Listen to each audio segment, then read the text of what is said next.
मैं देवेंद्र कुमार गुप्ता, सहायक आचार्य हिंदी, राजकीय महाविद्यालय धौलपुर।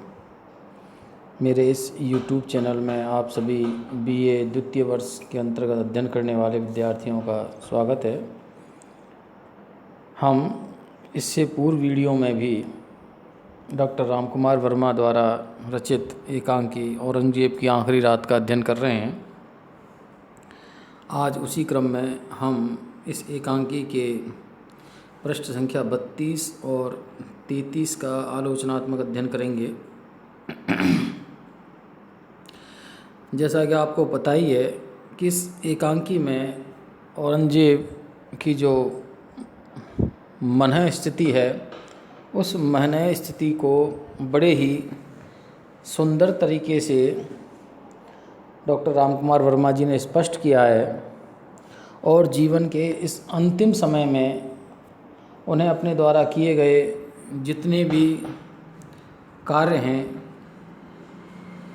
वो कार्य याद आ रहे हैं कि किस प्रकार से उन्होंने अपनी जनता, अपने भाई और अपने पुत्रों के प्रति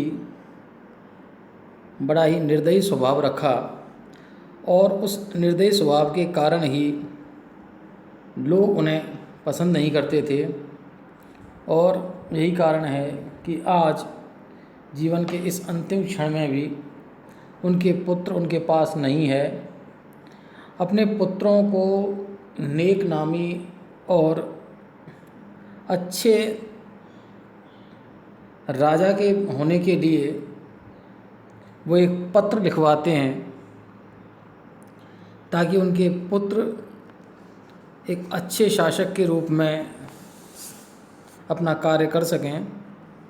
उसी क्रम में जीनत आ रहा होगा जहाँपना, करीम बख्श फ़ौरन ही उसे लेकर हाजिर होगा। यहाँ जो राज लेखक है, कातिब जिसको कहते हैं,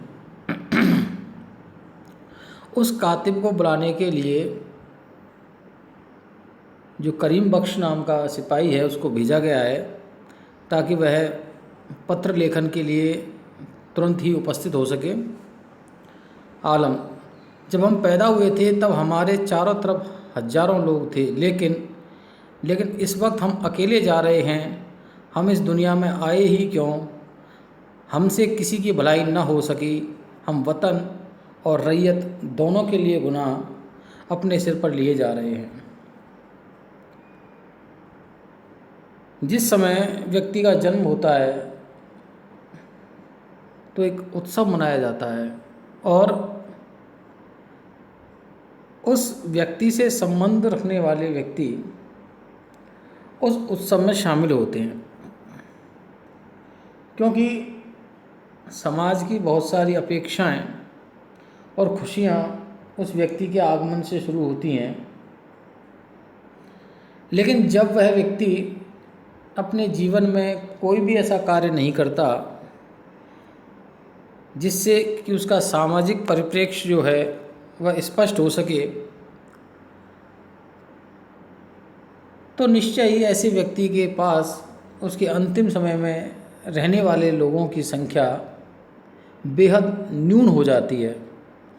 और कोई भी व्यक्ति सामान्य तौर पर उस व्यक्ति के साथ अपना नाम नहीं जुड़वाना चाहता, क्योंकि वह यश नहीं मिलता जो उसे चाहिए। और यही बात औरंगजेब के साथ है कि एक शासक होने के बावजूद भी आज उनके साथ कोई नहीं है, क्योंकि उन्होंने राष्ट्र और प्रजा दोनों पर बहुत ज़्यादा जुल्म ढाए और उन जुल्मों के कारण आज उनके पास कोई व्यक्ति उपस्थित नहीं है।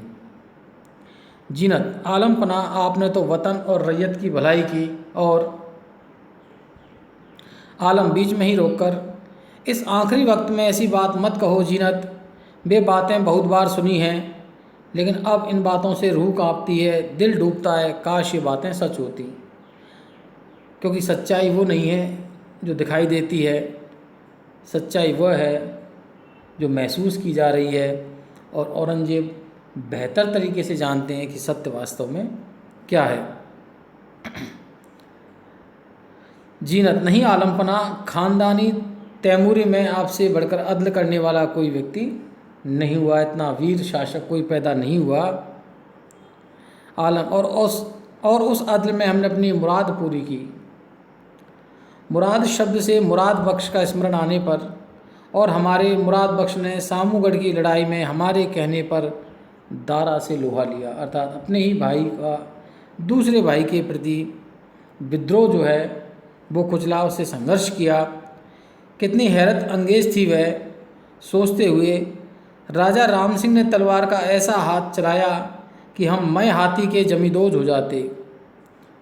जो उस समय राजा राम सिंह थे, उन राम सिंह ने अपनी वीरता का प्रदर्शन करते हुए इस तरह का वार किया कि उनके हाथी तक को काट दिया, मार दिया। लेकिन मुराद बख्श ने अपनी ढाल पर तलवार रोक राजा राम सिंह पर ऐसा वार किया कि वह हाथी के पैरों पर आ गिरा। उसका केसरिया बाना खून से लथपथ होकर ज़मीन पर फैल गया। और इस सब का बदला मुराद बख्श को क्या मिला? ओह पानी, कि उसकी भी हत्या कर दी गई। जीनत फिर पानी पिलाती है।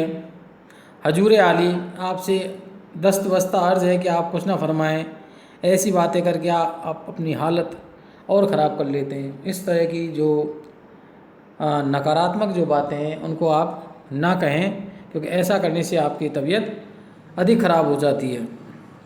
आलम उतावली से, शीघ्रता से, इस वक्त हमें मत रोको जीनत उन्नीसा, हमें मत रोको, हम कहेंगे, ज़रूर कहेंगे। बुझने से पहले शमा की लौ भड़क उठती है, हमारी याददाश्त भी ताज़ी हो रही है। कहते हैं कि जब जीवन का अंतिम समय आता है तो व्यक्ति को अपने साथ घटी हुई सारी घटनाएं बड़ी साफ नज़र आती हैं। वही सब औरंगजेब के साथ हो रहा है। एक एक तस्वीर आंखों के सामने आ रही है। हम हाथी पर बैठकर सैरगाह पर जा रहे हैं। आगे पीछे हिंदुओं का बेशुमार मजमाएँ अर्थात भीड़ है। वे चीख चीख कर कह रहे हैं कि आलम पना जजिया माफ़ कर दीजिए, एक ऐसा कर जो केवल हिंदू होने के कारण दिया जाता था। यदि वह व्यक्ति धर्म परिवर्तन कर लेता था तो यह कर उससे माफ़ हो जाता था, लेकिन जब तक वह हिंदू बनकर जीता था उससे यह कर अवश्य लिया जाता था। लेकिन हम माफ़ कैसे कर सकते हैं? दक्कन की लड़ाइयों का खर्च कहाँ से आएगा? हम कहते हैं तुम काफिर हो, अर्थात तुम मूर्ति पूजक हो, जजिया नहीं हटेगा। वे लोग हमारे रास्ते पर लेट जाते हैं, हमारा हाथी आगे नहीं बढ़ रहा है। हम गुस्से में पीलवान को हुक्म देते हैं, पीलवान अर्थात हाथी को चलाने वाला व्यक्ति, उसका चालक, इन कमबख्तों पर हाथी चढ़ा दो। हाथी आगे बढ़ता है और सैकड़ों चीखें हमारे कानों में पड़ती है। हम हंसकर कहते हैं काफिरों तुम्हारी यही सजा है, जजिया माफ़ नहीं हो सकता, नहीं हो सकता। औरंगजेब कितना क्रूर और निर्दयी व्यक्ति है, यह इस बात का जीता जागता उदाहरण है कि वह अपने ही मुख से इन बातों को कह रहा है कि उसने लोगों के प्रति किस तरह की निर्दयता का परिचय दिया। जीनत आंखों में आंसू भरकर आलम पनाह, आलम उसी स्वर में, आज वह हाथी हमारे सामने झूम रहा है जीनत, हमारा कलेजा टुकड़े टुकड़े हुए जा रहा है। इसकी दवा तुम्हारे हकीम साहब के पास भी नहीं है। जो ग्लानि, जो शर्मिंदगी हमारे हृदय में आज है, उसका कोई इलाज नहीं है। जीनत कातर स्वर में, आलम पनाह आप ये दवा पी लीजिए, इस दवा से आपको बहुत फ़ायदा होगा। दवा का प्याला आगे बढ़ाती है। आलम भारी सांस लेकर, जिसने सारी ज़िंदगी खून का जाम पिया है, उसे दवा का जाम क्या फ़ायदा करेगा? इसे फेंक दो जीनत, उस खिड़की की राह फेंक दो। जीनत, आलम पनाह यह दवा हिचकती है। आलम, जीनत हम अब भी हिंदुस्तान के बादशाह हैं, हमारे हुक्म की शमशीर अब भी तेज़ है, फेंको ये दवा। और वह उनसे उस दवा को फिकवा देते हैं। जीनत खिड़की की राह से दवा फेंक देती है। आलम संतोष, हम खुश हुए। सोचो, जो दवा हकीम ने नहीं चखी वह दवा हमारे काम की नहीं है। अहमदनगर का हकीम आगरे और दिल्ली का हकीम नहीं है। जीवन के अंतिम समय पर भी जिस व्यक्ति के मन में अपने ही प्रजा, अपने ही जो नुमाइंदे हैं उस पर विश्वास नहीं है, कि उस अविश्वास के कारण भी वह उस दवा को फिकवा देता है जो हकीम साहब ने नहीं चखी, ये कितने बड़े अविश्वासी होने का प्रमाण है। जीनत, तो जहाँ पना वह दवा मैं चख देती। आलम, जीनत ज़िंदगी भर हमने अपने ही मकान में आग लगाई है, मरते वक्त अपनी बेटी को भी मौत का जाम चखने देते। क्या हम हकीम को दवा चखने का हुक्म नहीं दे सकते थे? लेकिन अब दवा पर हमारा भरोसा नहीं है जीनत, दुआ पर भरोसा है। हमारे लिए दुआ करो, हमारे लिए दुआ करो। और वह ये कामना करता है कि अब उसे दवा नहीं बल्कि दुआ ही ठीक कर सकती है। जीनत हाथ बांधकर ऊपर देखती हुई, जहाँ पना सलामत रहें, जहाँ पना सलामत रहें, जहाँ पना आमीन आंखें बंद कर लेती है। करीम का प्रवेश। करीम सलाम करके, शहजादी कातिब हाजिर है, अर्थात वह जो राज लेखक है वह उपस्थित हो चुका है। आलम चौंक कर खुशी स्वर में, क्या कातिब आ गया? आ गया। इसी वक्त उसे हमारे रूबरू यानी समक्ष पेश किया जाए, हाजिर किया जाए। हमारे पास ज़्यादा वक्त नहीं है। करीम सलाम कर जो हुक्म शीघ्रता से प्रस्थान। आलम संतोष की सांस ले, कातिब आ गया बेटी। काश यह हमारी सारी ज़िंदगी की दास्तान बड़े हरफों में दर्ज करता, अर्थात बड़े शब्दों में लिखता। हमारे बेटों के लिए यह बहुत ही बड़ी नसीहत होती, एक सीख होती। आलमगीर के आखिरी वक्त में सच्ची ज़िंदगी पैदा होती है। तस्बीह फेर कर कलमा पढ़ता है, ला इलाहा इल्लल्लाह मुहम्मदुर रसूलुल्लाह। यहाँ तक जो है इस वीडियो में आज हमने अध्ययन किया है। इससे अगले की जो अंतिम भाग है उसका अध्ययन हम अपने अगले वीडियो में करेंगे। तब तक के लिए धन्यवाद।